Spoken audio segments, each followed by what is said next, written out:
ओम शांति। आज है 12 अप्रैल 2022। बाबा की साकार रूप में चलाए गए मधुर महावाक्य हैं। प्यारे बाबा बोले, मीठे बच्चे, तुम दुख हरता सुख करता बाप के बच्चे हो। तुम्हें मनसा वाचा कर्मना किसी को भी दुख नहीं देना है, सबको सुख दो। प्रश्न है, तुम बच्चे मनुष्य से देवता बनते हो, इसलिए तुम्हारी मुख्य धारणा क्या होनी चाहिए? उत्तर है, तुम्हारे मुख से जो भी बोल निकले वो एक एक बोल मनुष्य को हीरे जैसा बना दे। तुम्हें बहुत मीठा बनना है, सबको सुख देना है, किसी को भी दुख देने का ख्याल ना आए। तुम अभी ऐसे सतयोगी स्वर्ग की दुनिया में जाते हो जहाँ सदा सुख ही सुख है, दुख का नाम निशान नहीं। तो तुम्हें बाप की श्रीमत मिली है बच्चे, बाप समान दुख हरता सुख करता बनो। तुम्हारा धंधा ही है सबके दुख हर कर सुख देना। गीत बजा है, इस पाप की दुनिया से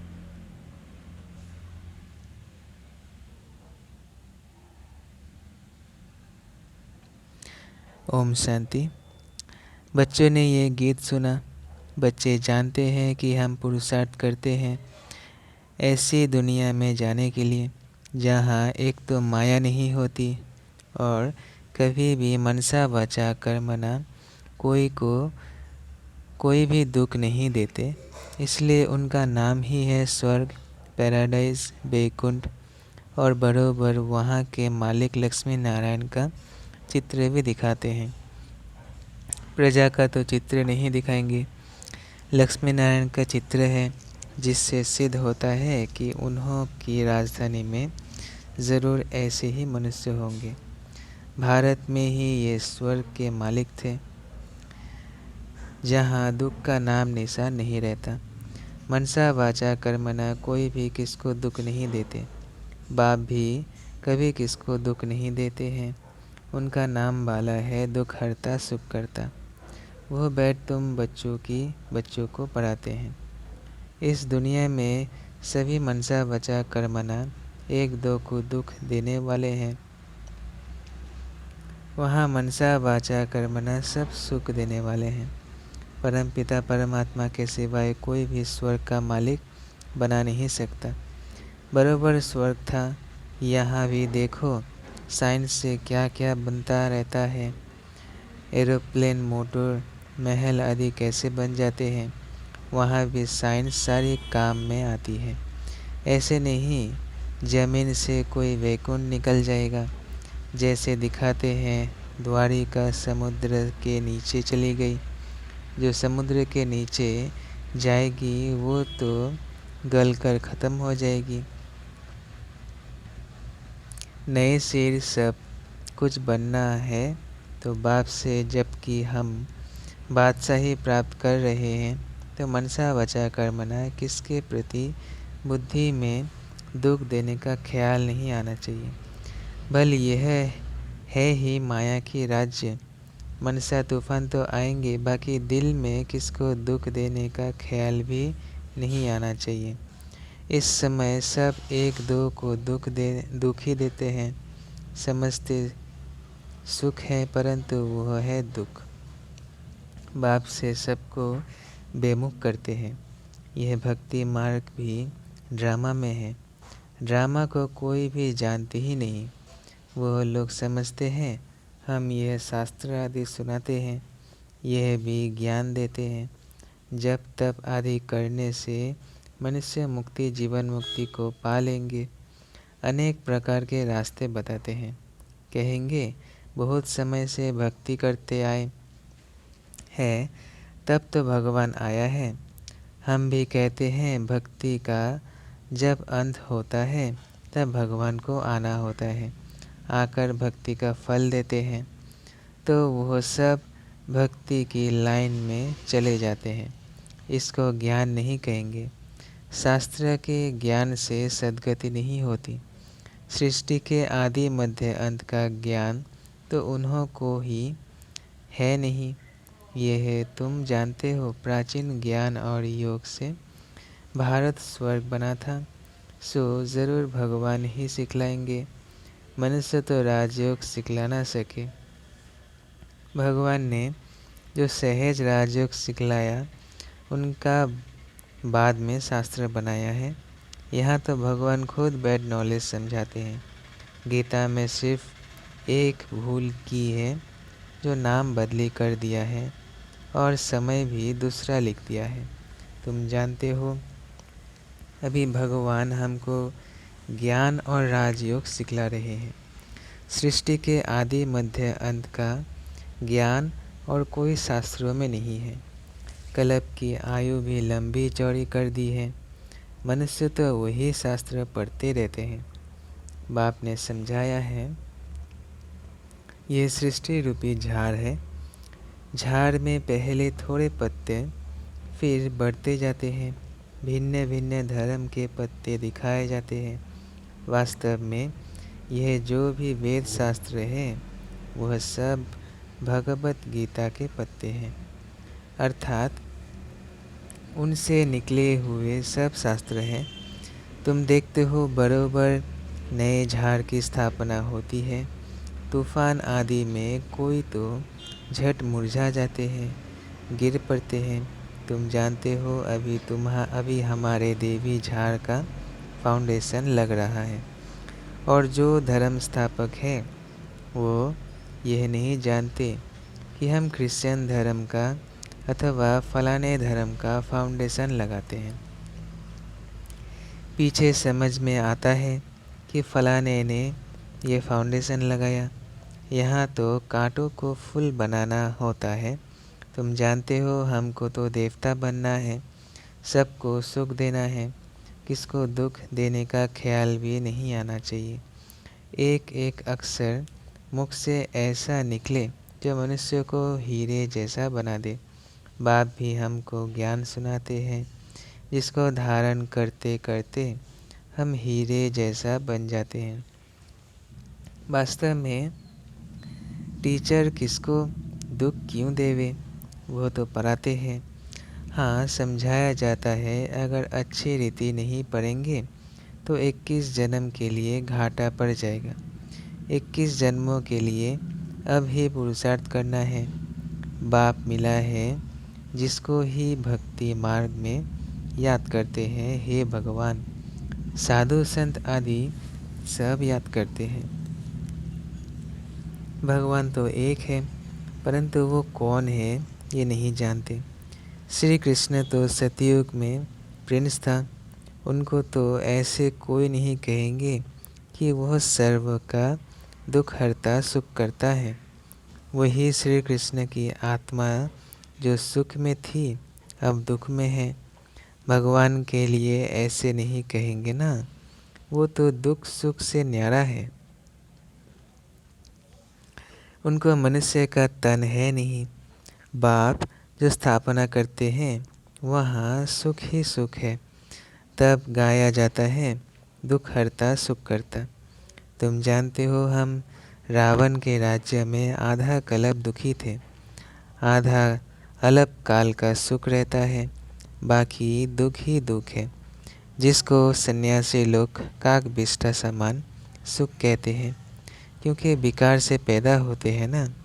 लेकिन कोई पवित्र प्रवृत्ति मार्ग भी होगा, जहाँ कोई भी विकार नहीं होगा।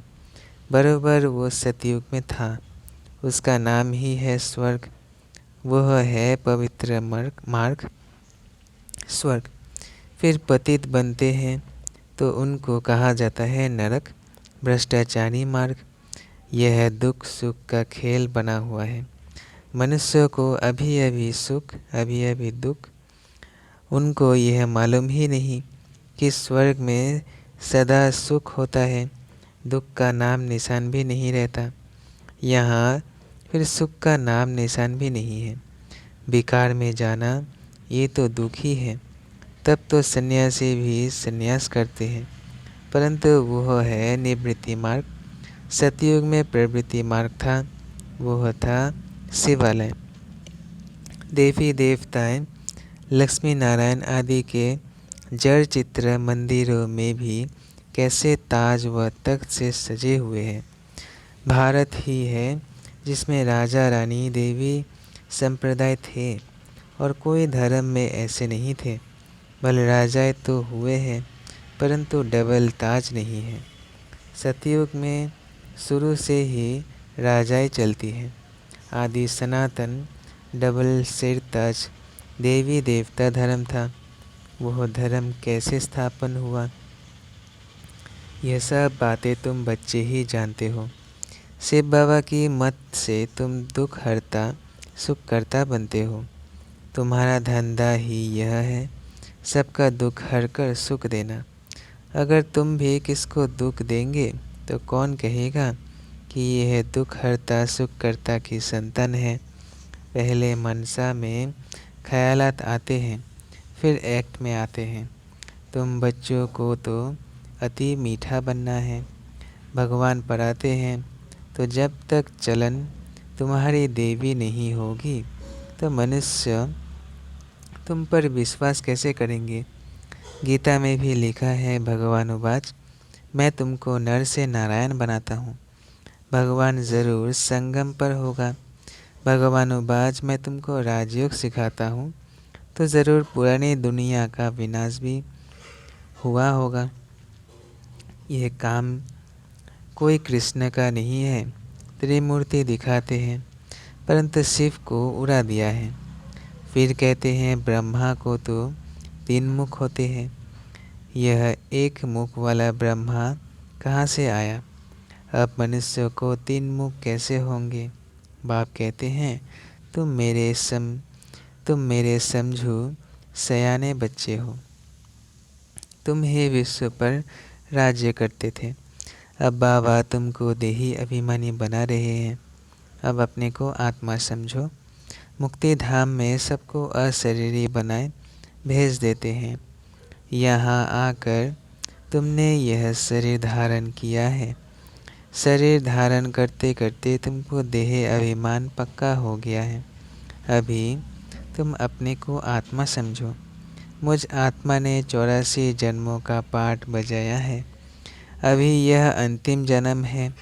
ऐसे ऐसे अपने साथ बातें करो।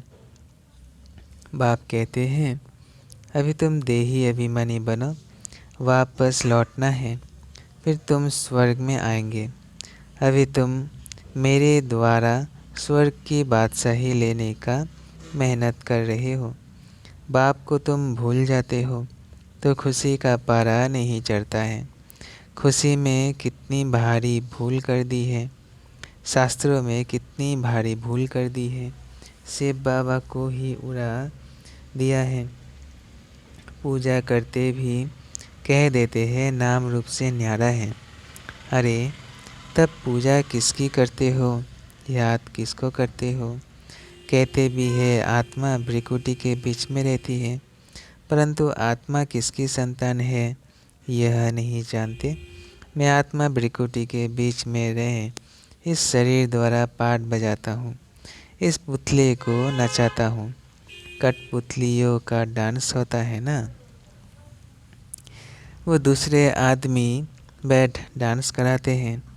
पहले पहले तो देही अभिमानी बनना है और बाप जो कुछ समझाते हैं उसको धारण करना है। प्रदर्शनी में पहले पहले तो बाप का परिचय समझाना है कि यह सबका बाबा है। वह निराकार, दूसरा साकार प्रजापिता, 2 बाबाएं हैं। तुम जानते हो लौकिक बाप भी है, पारलौकिक बाप भी है। वह हद का, यह बेहद का। अब नई रचना रच रहे हैं। हम वर्षा शिव बाबा से लेते हैं। ऐसी ऐसी बातें अपने साथ करके पक्का कर देना है। देही अभिमानी बनना है।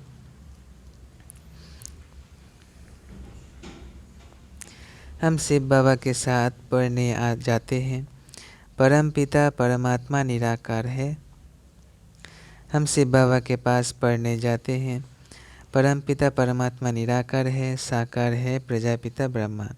तुम हो प्रजापिता ब्रह्मा के मुख वंशावली ब्राह्मण, तुमको ब्रह्मा ने एडप्ट किया है।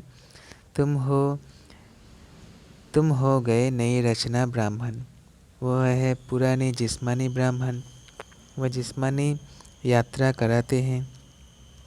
तुम रूहानी, तुम बच्चे अभी श्रेष्ठ बन रहे हो।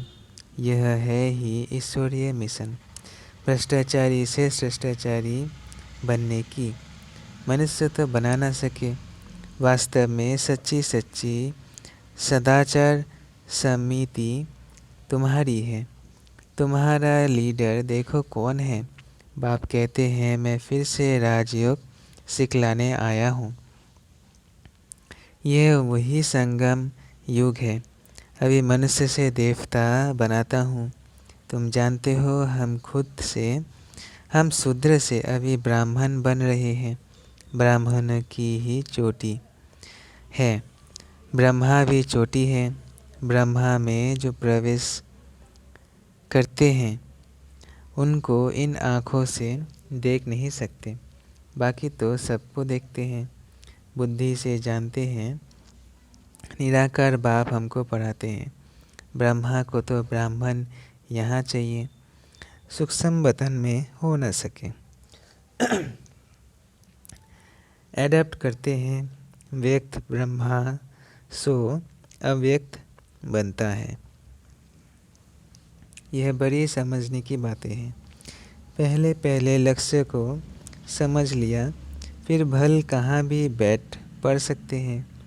मुरली रोजाना सुननी पड़े, एक दिन भी मिस होने से बड़ा घाटा पड़ जाता है, क्योंकि पॉइंट्स बड़ी गुही हीरे रतन निकलते हैं। कोई फर्स्ट क्लास रतन निकला हो और मिस कर दिया तो घाटा पड़ जाए। रेगुलर स्टूडेंट बड़े एक्यूरेट होते हैं, अच्छी रीति पुरुषार्थ नहीं करेंगे तो ऊंच पद पा नहीं सकेंगे। यह तो बहुत ऊंची पढ़ाई है। सरस्वती को बैंजो और कृष्ण को मुरली दी है, वास्तव में कृष्ण को भूल से दे दी है तो ब्रह्मा। तुम जानते हो ये शिव बाबा का मुख है, कृष्ण का और सरस्वती का तो कोई भी कनेक्शन नहीं है, सारी मूंज कर दी है। अच्छा, मीठे मीठे सिखिलधे बच्चों प्रति माता पिता बाप दादा का याद प्यार और गुड मॉर्निंग। रूहानी बाप की रूहानी बच्चों को नमस्ते। हम रूहानी बच्चों की रूहानी बाप दादा को याद प्यार गुड मॉर्निंग और नमस्ते नमस्ते नमस्ते। शुक्रिया बाबा, शुक्रिया। धारणे के लिए मुख्य सार पहला, मैं आत्मा इस शरीर रूपी पुतले को नचा रही हूँ, मैं इसमें अलग हूँ, मैं इससे अलग हूँ। ऐसा अभ्यास करते करते देही अभिमानी बनना है। दूसरा है, मुरली कभी भी मिस नहीं करनी है, रेगुलर बनना है, पढ़ाई में बहुत बहुत एक्यूरेट रहना है। वरदान है, माया और प्रकृति की हलचल से सदा सेफ रहने वाले दिलाराम के दिल तख्त नसीन भव। माया और प्रकृति के हलचल से सदा सेफ रहने वाले दिलाराम के दिल तक नसीन भव। सदा सेफ रहने का स्थान दिलाराम बाप का दिल तख्त है। सदा इसी स्मृति में रहो कि हमारा ही यह श्रेष्ठ भाग्य है जो भगवान के दिल तक नसीन बन गए। जो परमात्मा दिल में समाया हुआ अथवा दिल तक नसीन है वह सदा सेफ है। माया व प्रकृति के तूफान उसे हिला नहीं सकते। ऐसे अचल रहने वालों का यादगार अचल घर है, चंचल घर नहीं। इसलिए स्मृति रहे कि हम अनेक बार अचल बने हैं और अभी भी अचल हैं। स्लोगन है, ज्ञान स्वरूप प्रेम स्वरूप बनना ही शिक्षाओं को स्वरूप में लाना है। ज्ञान स्वरूप प्रेम स्वरूप बनना ही शिक्षा को स्वरूप में लाना है। अच्छा, ओम शांति, ओम शांति, ओम शांति। शुक्रिया बाबा, शुक्रिया।